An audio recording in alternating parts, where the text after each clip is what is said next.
तो लीजिए सुनिए कमला उपन्यास का 9वां अध्याय। लेखक शरद चंद्र चट्टोपाध्याय। इसके पहले के अध्याय आपको हमारी प्लेलिस्ट से मिल जाएंगे, लिंक आपको आई बटन में मिल जाएगा। कमला का स्वामी लखनऊ शहर में नौकरी करता था। क्षितिज, हरेंद्र और कमला लखनऊ स्टेशन पर उतरकर एक किराए की गाड़ी करके पुतली घर में सतीश का घर ढूंढने चले। गाड़ीवान ने जब पुतली घर के पास पहुंचकर कहा, बाबूजी यही पुतली घर है, तब क्षितिज ने कहा, अच्छा तो यहीं तरफ याद करना चाहिए। सतीश बाबू का घर कहाँ पर है? हरेंद्र रास्ते पर आशंका से अभिभूत होकर चुपचाप चला आया था। इस समय उठने की या उठकर सतीश का घर ढूंढने की उसकी कोई चेष्टा या उद्यम नहीं देख पड़ा।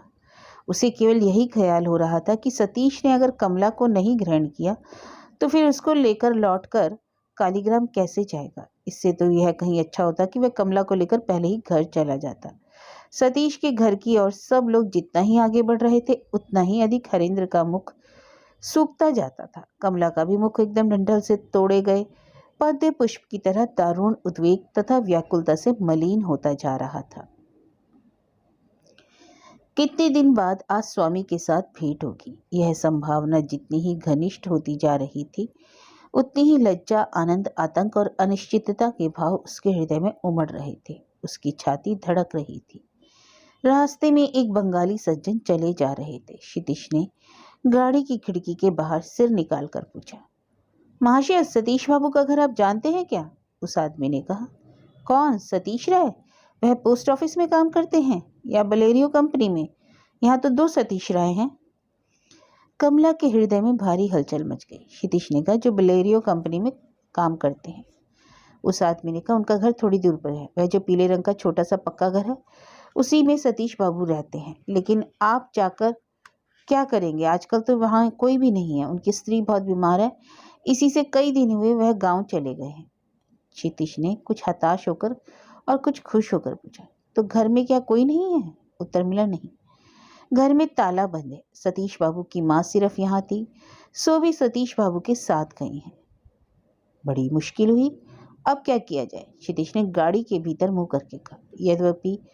यदि हताश भाव से क्षितिज कहने की चेष्टा की, लेकिन उसके भीतर का आनंद उसकी आंखों में और मुख पर झलक ही गया। उसने मन में कहा, चलो अच्छा ही हुआ, अब कमला और कुछ भी दिन उसके घर पर रहेगी।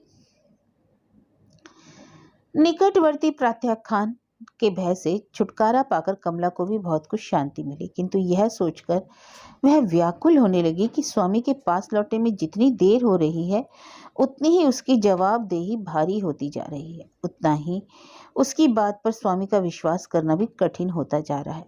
फिर कमला सोचने लगी, उस बंगाली ने कहा कि सतीश बाबू की स्त्री बहुत बीमार है। इसका क्या माने? वह अचानक बीमार होकर क्षितिज के घर में अवश्य रही है, तो क्या यह समाचार सतीश को मिल चुका है?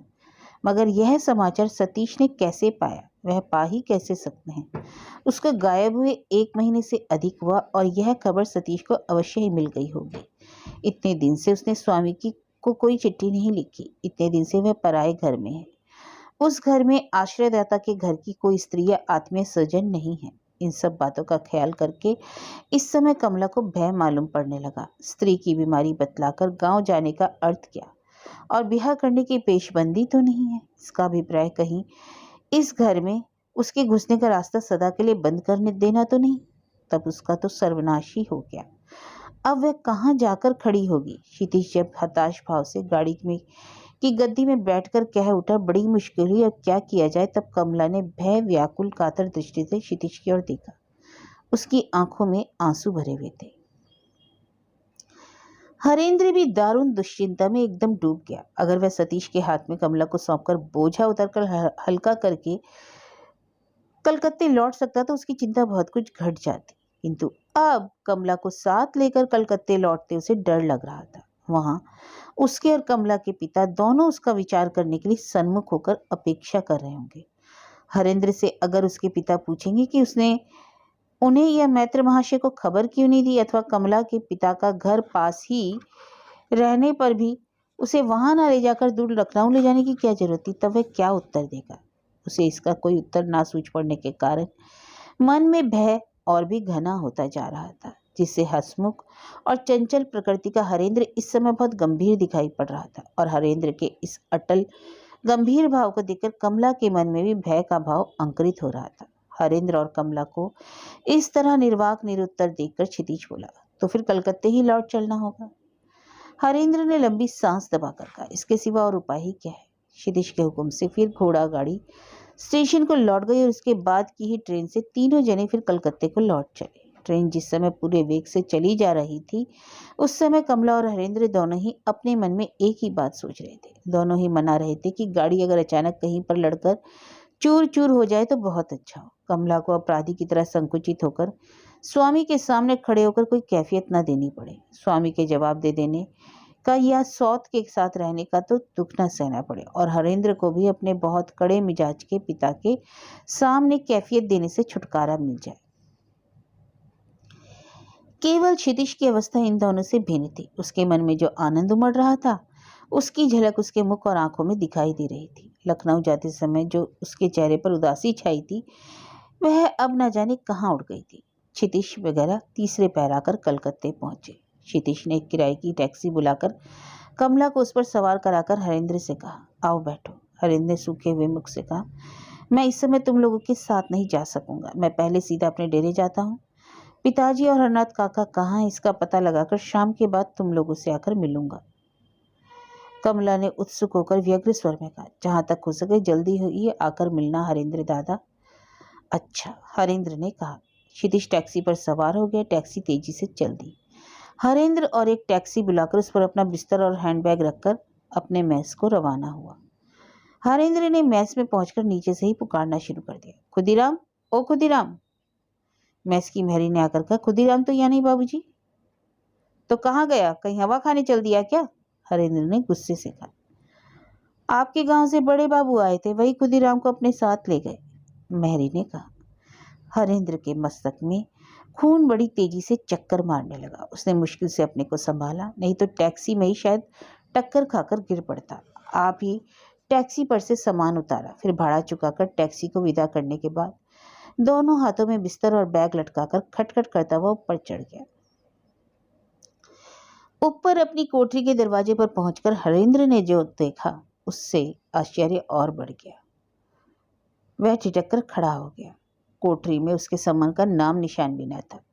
उसके भीतर एक बिल्कुल ही अपरिचित आदमी अड्डा जमाए बैठा था। वह लुंगी पहने सटक के नल से तंबाकू का धुआं उगल रहा था। जान पड़ता था छोटी लाइन का इंजन धुआं उगल रहा है। हरेंद्र कोठरी के सामने हाथ का बोझा उतारकर खड़ा ही हुआ था कि इतने में उस मैस का पुराना मेंबर गौरांग उसी की ओर आता दिखाई पड़ा। हरेंद्र को देखते ही गौरांग कह उठा, अरे हरेंद्र, तुम कब लौटे? हरेंद्र बेचारे की दशा उस समय ऐसी ना थी कि वह गौरांग की हंसी के उत्तर में हंसता। वैसे ही सूखे उदास मुख से बोला, मामला क्या है गौरांग? मेरी कोठरी में दूसरे का दखल दिखाई पड़ता है। अस्थावर संपत्ति सब जब्त हो गई। गौरांग ने कहा, तुम क्या कुछ नहीं जानते? जिस दिन तुम पचा गए थे, उसी दिन तुम्हारे पिता और कोई एक मैत्र महाशय यहाँ आए थे। तुम्हारे पिता ने हम सब किराएदारों को बुलाकर कहा, हरेंद्र अब यहाँ नहीं रहेगा। मैं हरेंद्र का सब सामान लिए जाता हूँ। इस स्टेशन का, मकान का भाड़ा और मेस का अगर कुछ पावना हरेंद्र के ऊपर होगा, मैं सब चुका जाऊंगा। वह तुम्हारा भाड़ा सब दे गए। हमें दूसरे ही दिन किराएदार भी मिल गया। यह बिलास बाबू के साले हैं। इसी से हमने अधिक किराया जो तुम्हारे पिता इस ख्याल से दे गए थे कि इस सीजन में और कोई विद्यार्थी आकर नहीं रहेगा, कल मनी ऑर्डर करके तुम्हारे पिता के नाम वापस कर दिया है। हरेंद्र ने प्राण पर से जोर लगाकर खूब सप्रतिभ रहने की चेष्टा करके सहज भाव से कहा, यह बात है। अच्छा, मेरा यह सामान अपनी कोठरी में रख लो, मैं फिर किसी वक्त आकर ले जाऊंगा। गौर ने ऊपर से ही पुकार कर पूछा, अभी तो चले आ रहे हो, फिर कहाँ चले जी? हरेंद्र ने सीढ़ियों से नीचे उतरते उतरते कहा, जरा पिताजी की तलाश में जाता हूँ, वह यहीं है या घर चले गए, पता लगाना है। गौर ने ऊपर से ही पुकार कर पूछा, रात को खाओगे पियोगे तो यही ना? महाराज से तुम्हारे लिए भी भोजन बनाने को कह दूंगा। ना, मेरे लिए भोजन बनाने की जरूरत नहीं। हरेंद्र सड़क पर जा पहुंचा। इस समय कहीं एकांत में अकेले बैठकर अपनी अवस्था पर विचार करने की उसे बड़ी जरूरत जान पड़ी।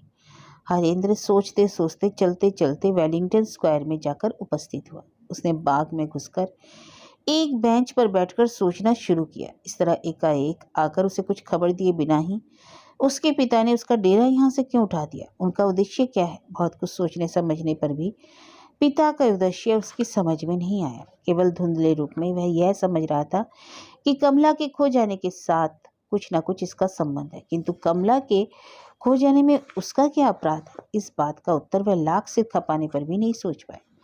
फिर वह सोचने लगा, शायद पिता के उस पर क्रोध करने का कारण यह हो कि उसने उन लोगों को खबर न देकर कमला के साथ पश्चिम की यात्रा कर दी। खैर, इस बारे में अब सोचने से कुछ लाभ नहीं, इसलिए सोचना बेकार है। अब तो यह सोचना चाहिए कि इस समय उसको क्या करना उचित है।